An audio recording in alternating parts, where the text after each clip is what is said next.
Jadi memang ya itu dalam intelijen bilang hidup ini bagaikan organisme hidup saling makan memakan walaupun tidak kelihatan. Itu makan memakan. Jadi walaupun di bawah kita begini, kenapa mereka beratas? Satu saat kalau kita di atas kita akan tahu. Oh iya, ternyata di atas pun itu mereka saling makan memakan. Sehingga yang bawah terkunci. Kalau saya lakukan ini, nanti apa ujungnya? Saya lakukan ini, apa ujungnya bagi saya? Kira-kira ini ada ancaman bagi kalau analisa sebagai seorang pakar di bidang politik nasional dan semua pengalaman di BAIS gitu. Apakah ada ancaman nanti kepada Bapak Prabowo nanti ke depan? Kalau ada ancaman seperti apa gitu? Semua semakin tinggi angin bertiup, semakin tinggi pohon, semakin kuat angin bertiup.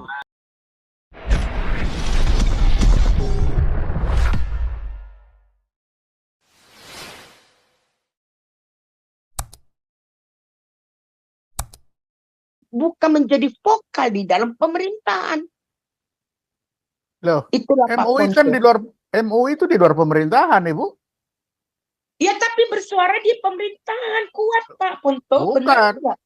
Yang mengikuti ini itu yang membeo. Karena kita ini orang senang burung beo kan, jadi membeo. MUI itu ada di luar pemerintahan. Tapi orang kita yang membeo karena senang pelihara burung beo. Kan itu. Oke. Kalau orang kita tidak membeo, nggak akan ngikut dia. Masalahnya itu orang kita senang membeo. Coba lihat, maritim, semua cerita maritim. Begitu saya tanya, kamu tahu nggak perbedaan maritim sama laut? Nggak tahu. Nah lo, tapi begitu Jokowi bilang maritim, maritim, semua maritim. Itu apa? Ya, kita baru sampai tingkatannya membeo. Nah itu. Jadi bisa bayangkan satu orang Rocky Gerung yang melawan seperti itu kan. Bisa kelihatan bagaimana dia tidak mengerti metode berpikir, bagaimana ini apa. Kenapa? Karena memang kita ini tumbuh liar, begitu dilepas sama Belanda kaget langsung merdeka. Ada yang caca, ada yang main macam-macam tariannya kan. Kenapa? Karena euforia kemerdekaan beda dengan Singapura, beda dengan Malaysia yang ditata sedemikian rupa. Jadi kita sendiri ternyata tidak menyadari bahwa dilepasnya begitu, semua menari-nari dengan tariannya masing-masing. Masih bagus tariannya itu dengan gendangnya. Ternyata gendangnya pencak silat, dia menari dansa. Nah, lengkap kan? Nah, sekarang kita baru mau mencari bentuk.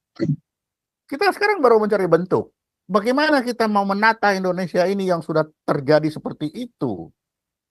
Nah, celakanya, ketika kita berbicara manusia, manusia itu cohesion force yang terkuat itu apa? Agama. Jadi jangan, agama itu cohesion force yang terkuat yang tidak ada yang mengalahkan. Nah, celakanya lagi, ketika dia masih dinas, oh powerful, sampai umur 58, 60 tahun. Begitu 60 tahun dia pensiun, di rumah nggak ada tolah-toleh. Apa yang dia pelajari? Ya agama paling gampang. Nggak mungkin dia cari dokter lagi kan? Belajar agama. Nah, karena dia dulunya powerful, belajar agama sudah waktunya pendek, tapi dianggap hebat kan? Ya itulah terjadi. Kan itu. Nah, apakah ini tidak bisa dipersempit ruang lingkupnya di dalam memberikan suara kepada pemerintah, Pak Ponto? Karena saya rasa kalau ini, oke, saya mengerti kalau Pak Ponto itu bahwa MUI itu sebagai hanya pemerintah membeo kepada MUI. Apakah MUI ini tidak bisa dipersempit membukakan suara kepada pemerintahan? Oh, enggak bisa lah. Itu kan kebebasan. Dia sepanjang tidak melanggar aturan kan orang bebas. Ya maksudnya ya Kan tidak ada aturan. Ini yang Pak Ponto, ya ada saya boleh tadi yang nggak bisa. Pak Ponto bicara itu di luar dari pemerintah. Saya ya beberapa bulan lalu di sini ada master plan ekonomi syariah Indonesia 2019-2024. Dia dari Kementerian Perencanaan Pembangunan Nasional Bappenas. Itu masuk. Oleh sebab itu ini benar karena ya, argumentasi Bu Dora benar. Cuma dia itu artinya di sini dia sudah masuk ke intervensi negara. Itu yang Kenapa? saya Karena analisa begini, dari bukan mereka luar dari negara, itu melainkan tadi, di Pak. undang-undang perdagangan mereka sudah masif gitu. Iya, kenapa? Karena itu yang saya bilang tadi, Pancasila itu ada Pancasila yang hijau. Ya Jadi persoalannya ya masuk ke ranah sah. negara, benar. Ya itu. kan sah. Garuda yang warna merah sah, warna kuning sah, warna hijau sah. Masing-masing beranak dia. Yang hijau menghasilkan ekonomi syariah. Sah kan? Nah, nanti ekonomi ini ya tergantung nanti mana yang akan dipilih orang. Pertempurlah dia di bidang ekonomi. Apakah ekonomi syariah, apakah ekonomi koperasi, ataukah ekonomi liberal. Tapi Ya Pak itu silakan, provide. tapi itu Pak ada penekanan hukum di situ. Saya baca kemarin itu. Saya Tidak coba mungkin, Pak. apa Walaupun konsekuensinya gini, Pak. jikalau saya tulis apa konsekuensinya jikalau Anda melanggar yang dibilang haram dan non haram. Ternyata luar biasa hukumannya, Pak. Dendanya gila. Saya bilang sampai miliar Ya ditutup. silakan. Contoh Pak ya, contoh. Aceh. Aceh tidak ada lagi bank selain bank syariah. Apa yang terjadi? Yang dapat mula muntah Medan. Yang tidak senang itu pergilah dia ke Medan kan. Ingat Pak, kejatuhan yang namanya Presiden Soeharto hanya satu. Semua dia bisa atur. Yang dia tidak bisa atur adalah ekonomi. Dan disitulah dia jatuh. Jadi mau dibikin apapun, kalau itu tidak menguntungkan, manusia tetap manusia, untung rugi, Pak. Aceh lah contohnya. Memangnya lari semua pergi ke Medan. Medan dapat pasti ilmu alam keseimbangan itu tetap ada, Pak. Di sini ketekan, di sana naik. Pasti itu. Itu sudah pasti itu hukum alam itu. Yang penting satu, tetaplah bermain. Kalau bagi aku itu permainan. Tetaplah kita bermain. Makanya Paul Sang tak gauda terus. Supaya dia bermain terus. Kalau enggak, tidur dia nanti. Ya Pak Paul? Betul Jadi sekali Pak. tetaplah Ini bermain. saya kalah set nih sama Pak Ponto nih. Sudah Ah, tahu rahasianya saya nih. Gawat. itu. Gawat. Jadi seperti kata filsuf dulu kan, kita ada karena kita berpikir. Ya. Kalau ketika kita berhenti berpikir, kita sudah tidak ada. Nah, Ya. apa bedanya kita dengan nanti marah orang? Cogito ergo sum. Anjing greyhound itu. Ya. Anjing greyhound itu cogito lari ergo kalau dia sum. ada yang di depan dia kejar. Coba Ya. kalau enggak mati dia. Berarti Pak Ponto, kalau di sisi lain saya Ya. mengikuti pendapat Pak Ponto, tetaplah bermain. Nah, pada saat tetaplah bermain ini, bahwasanya Indonesia itu akan menuju Indonesia emas, karena di dalam permainan itu akan ada perpecahan, akan ada yang kalah, akan ada perpecahan. Itu kan harapan. Harapan Indonesia emas. Lah emasnya kayak apa kan kita enggak tahu. Emasnya itu dari 18 karat, 20 karat, 24 karat. Mau emas yang mana? Ada emas Jawa, ada emas. Makanya saya katakan yang namanya kan emas. Kan ada emas Jawa, ada emas mana? Ada emas Penang ya Pak Ponto. Nah, iya kan. Jadi itu kan kalau bagi kita itu ya, kalau bagi saya lihat itu kan sama aja dengan kita meletakkan mainannya anjing greyhound itu kan supaya kita ngejar kan itu. Kan sama aja itu. Jadi biarkanlah dia seperti itu, tapi Di mana bagaimana kita melangkah, janganlah langkah kita terlalu besar melewati maksimum langkah kaki, kepleset nanti. Tapi berjalan bermain itu tetap harus. Bermain, kalau saya istilah bermain. Supaya apa kalau bermain? Kalau kalah enggak nyesel. Kalau kalah namanya permainan, ada kalah menang, ada kalah-kalah kan. Tapi permainan itu tetap harus. Itu yang tidak ada di zaman anak-anak sekarang.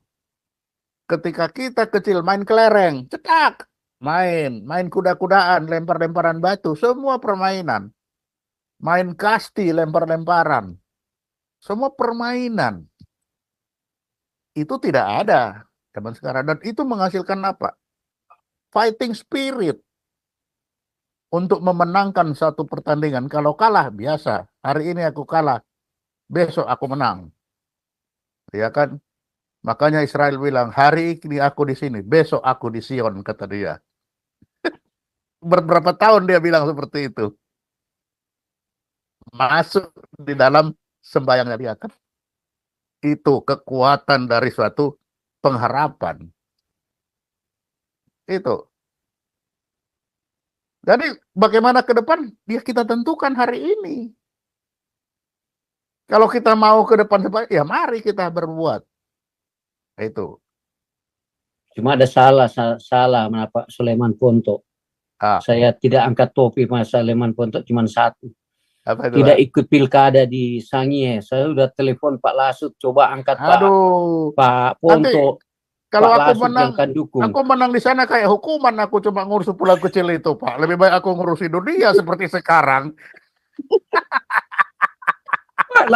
Waduh Pak Sabing, kenapa Pak Ponto enggak ke sana gitu? Populer, sudah populer, semua sudah ada, tinggal mau nyari apa Pak? Lebih baik aku sekarang walaupun kecil bisa mempengaruhi dunia Pak, daripada hanya mempengaruhi pulau. Masih banyak orang bisa mempengaruhi pulau kecil sana. Ya kan? Sangir itu sumber daya alam Bapak, iya. dari darat sampai ke laut. Masih banyak Pak yang bisa ngatur itu. Tapi bisa mempengaruhi dunia tidak banyak. Tapi Bapak sebenarnya ke sana gitu, sedikit ngalah gitu. Nanti saya Tuhan, kemarin lagi coba cari, kenapa? Nanti Tuhan marah. Tuhan bilang, kamu sudah saya tempatkan di tempat yang ini. Itu tempat orang lain. Udah biarin aja. Kamu di sini. Iya, kebetulan Pak, saya cuma intermezzo aja. Kebetulan teman saya sekelas yang bupati di sana sekarang kan. Saya tanya, Bro Joy, dia nama Marga Oro itu, Joy Oro ya. Saya sebut aja namanya. Kenapa nggak ajak call si Pak Ponto itu? Jadi itu di sana staf ahli lah apalah, saya bilang waduh, dia cuman geleng kepala sama saya. Jadi saya konfirmasi sini ya, ambisi Pak Ponto nggak ada. Udahlah. Aku yang pusing Pak kalau ke sana. Aku yang pusing. Nggak bisa main-main. Pusing Pak? Tanah kampung halaman, bagaimana pusing? Ya karena waktu kecil sudah habis semua aku bermain tempat-tempatnya. Jadi kalau sekarang mau main udah tahu alah sampai gitu aja paling ujungnya. Karena waktu kecil kita sudah habis kita bermain. Ya, saya tahu Pak Ponto lebih kenal dekat sama Pak Lasut itu barangkali ya dia lama berduduk di sana. Kita lebih menikmati kayak begini, kita bisa ngobrol banyak, kita ngobrol santai. Itu yang bikin awet muda ya. Itu bikin awet muda Pak, itu kan. Pak Ponto, saya mau tanya lagi ini mengenai IKN ya. Ya, saya baca di news bahwasanya IKN itu akan open dan beraktivitas minggu depan dan lapangan terbangnya akan aktif. Apakah sudah bisa diyakinin, sementara yang saya baca di news begitu banyak masalah hukum, masalah kemiskinan, investor yang belum pasti, ya mengapa harus membukakan, harus menyelesaikan IKN ini sementara kemiskinan rakyat saja belum tertanggulangi loh Pak Ponto. Kan sabda Pandita Ratu. Ya, waktu lagi nanti akan menjawab. Kita lihat perpindahan ibu kota Yangon ke Nefidong. Berhasil enggak? Kalau perpindahan Kuala Lumpur ke Putrajaya itu masih dalam satu daratan. Tapi ketika terbang, kita lihat aja itu Yangon ke Nefidong. Berhasil enggak? Itu kita bisa ukur. Ya kalau sekarang dipaksakan, iyalah pasti biar kelihatan muncul. Tapi nanti waktu akan menjawab. Itu waktu pasti akan menjawab. Apakah pemilihan tempat itu tepat? Nah, kalau kita lihat urusan si Belanda, tempat-tempat bagus pasti dibangun Belanda. Ya, betul Pak Ponto. Iya kan? Poso. Kenapa tempat itu kok kosong sekian lama tidak dibangun? Begitu kita bangun, oh ternyata tanahnya bergerak. Kalau kita kan membangun satu tempat, cari ilham, dapat ilham, bangun. Kan? Nggak tahu. Ya, makanya kita lihat aja nanti. Biarkan waktu yang akan menjawab. Mindahkan ibu kota itu tidak gampang. Sekarang bagaimana kita memindahkan Bank Indonesia lah katakan. Ya kan? Tapi ya sekarang diharus, ya sudah. Besok jalan-jalan. Ya kita lihat aja jalan berapa lama dia berjalan. Ya mari kita lihat. Kita lihat aja. Yuk. Mari, kalau kita punya sejarah, mari kita lihat perpindahan ibu kota itu kenapa? Ada apa perpindahannya itu? Itu kan harus kita lihat. Memang betul perpindahan ibu kota dari Jakarta menurut saintis geologi dunia itu Jakarta itu sudah berapa tahun ini tenggelam berapa ratus meter di bawah permukaan itu harus pindah. Saya mengerti itu.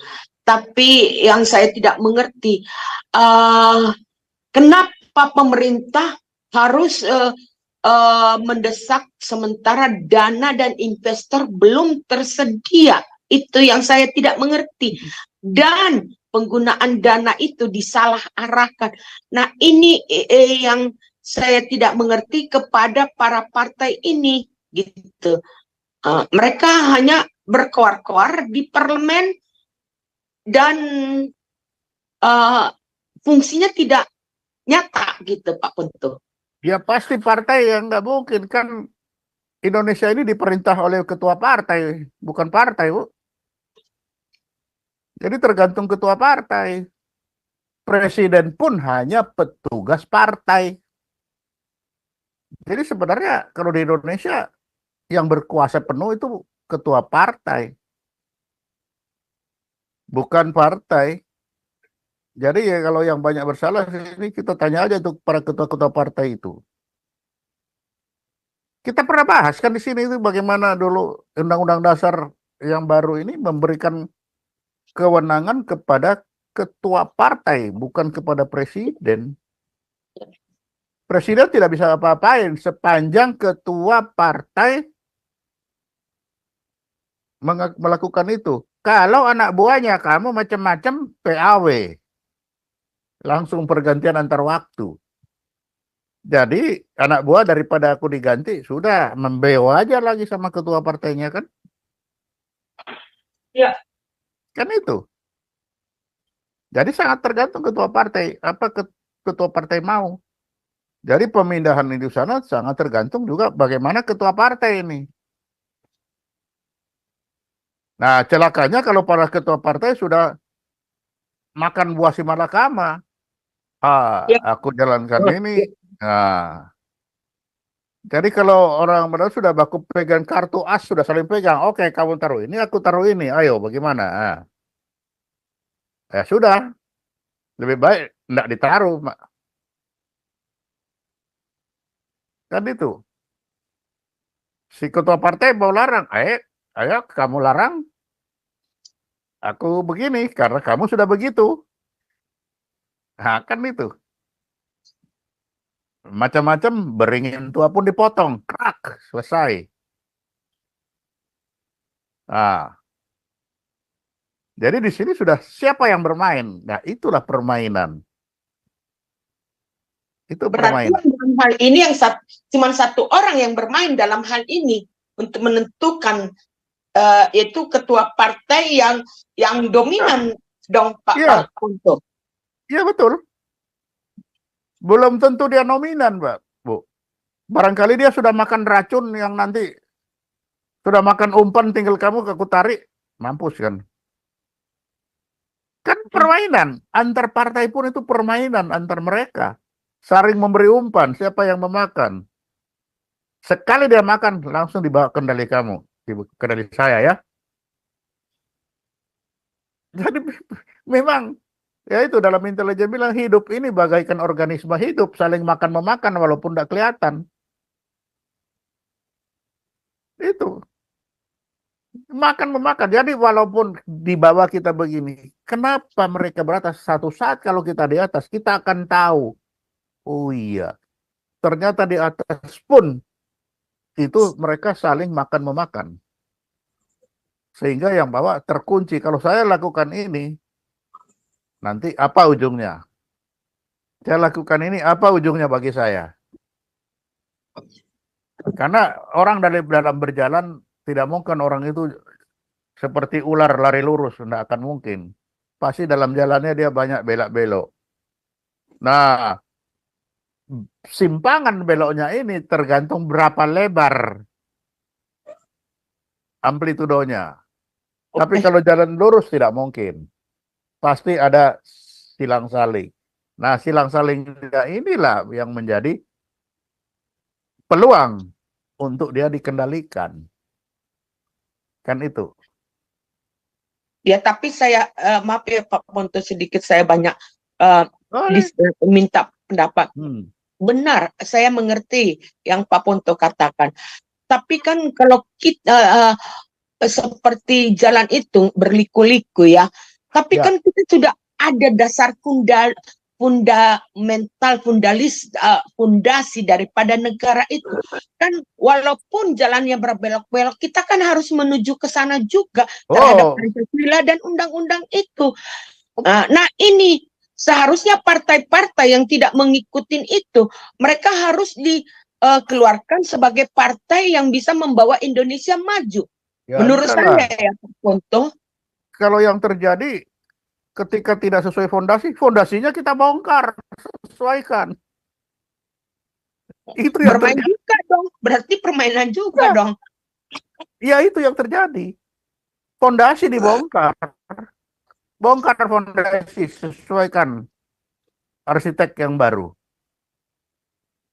Itu yang terjadi. Memang itu. Saya cuma tanya dulu ya, saya semua ketemu Pak Ponto di New York. Saya ingat sama Pak Irot dulu. Saya cuma ingat. Ya, saya Oh iya, berapa tahun lalu Irot. Bintang 2 sekarang sebagai dia. Pak itu sebagai ya waktu itu. Sudah bintang 2 kan Iya. sekarang. Saya mau tanya Sony, itu Pak, Sony. cuma tanya. Sekarang saya status waktu kerja Bapak sebagai Pak Is itu kepada Bapak Bambang, SOP-nya bagaimana gitu, supaya saya dapat gambaran sikap pendirian yang mana? Bapak. Iya, sikap pendirian dari Pak. Kadang-kadang saya belum memahami sikap pendirian dari Pak apa ini. Saya belum dapat Pak Ponto punya sifat pendirian karena sedikitnya saya tidak tahu mau diistilahkan dengan apa. Artinya saya mau kembali waktu bertugas ya, masih aktif itu. Ya. Nih SOP-nya yang dijalankan apa gitu. Itu aja. Supaya saya ada terpatri, waktu bertugas SOP-nya. sekarang saya pensiun sudah tidak lepas dari begitu. SOP-nya laksanakan perintah atasan. Oh, cuman itu ya? Iya. Atau tidak ada penelaah identifikasi, umpamanya si A belum ke sini, Bapak kemarin kan begitu, Bapak belum datang si A, Bapak yang sudah duluan datang.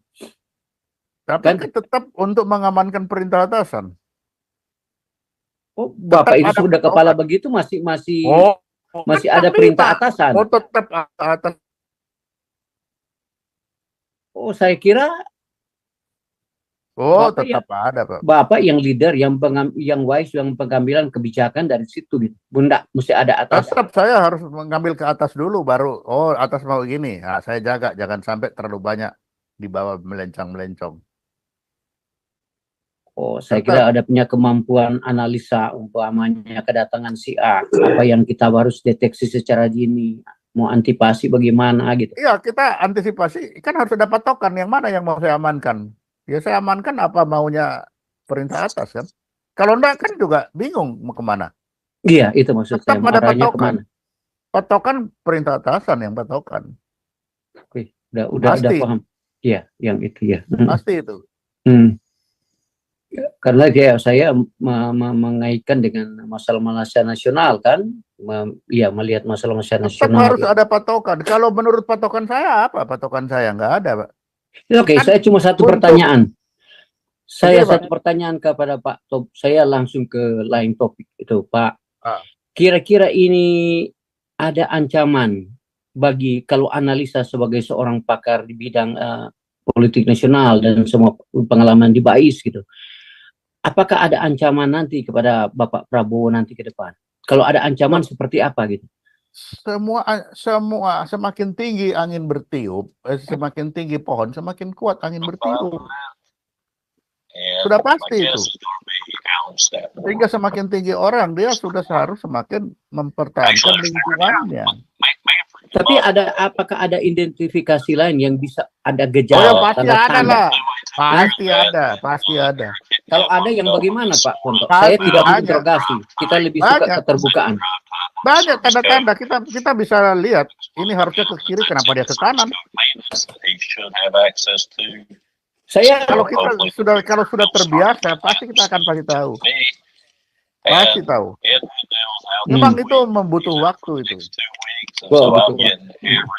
boleh juga Pak Itu Ponto nggak jawab pasti ya di sini ya. kelihatannya. Boleh juga. Karena gimana mau jawabnya? Karena itu naluri yang banyak. Oh, ini kok begini, dia harusnya begitu. Kan kita sudah, itu makanya bilang sudah patokan. Ini harusnya ke sana, kenapa dia kok ke kiri? Ada apa? Nah, kan itu. Jadi Iya, kita karena- punya Oke, patokan. gantian ini ada Pak Binsar Aritonang. Itu. Iya. Gantian tadi Binsar, Pak Binsar masuk. Patokan itu pasti ada. Iya. Pasti ada. Mm. Jadi ketika dia tidak mengikuti patokan, itu udah tanda tanya, ada apa dia kok? Harusnya ke sana, kenapa dia ke situ? Iya, Itu. luar biasa. Pak Binsar, masuk Pak Binsar. Misalkan Pak saya Binsar. coba, Terima kasih Pak Tobing. Terima kasih. contoh Pak ya. Hmm. Seharusnya saya datang, Kinot harus jemput. Ketika dia nggak jemput, saya kan kenapa dia nggak jemput? Ada apa? Nah itu. Seharusnya dia tidak terlambat. Kenapa dia terlambat sampai 5 menit? Ada apa? Ah itu contoh itu. Jadi hal-hal Pak yang Binsar mau masuk nggak nih Pak? Pak Binsar Aritonang. Iya Pak Ponto lagi bicara, biar aja dulu. jadi itu Pak, hal-hal di luar kelaziman itu selalu menjadi tanda-tanda. Itu. Ya, analisa ya. Itu kepekaan seorang Iya. intelijen di situ. Ada naluri ya. Ada naluri. Itu naluri akhirnya. Ya. Ya. Luar biasa. Pak. Ya. Tuh. Terima kasih Pak Ponto. Ya, makasih. Ya, terima kasih luar biasa itu. Ya.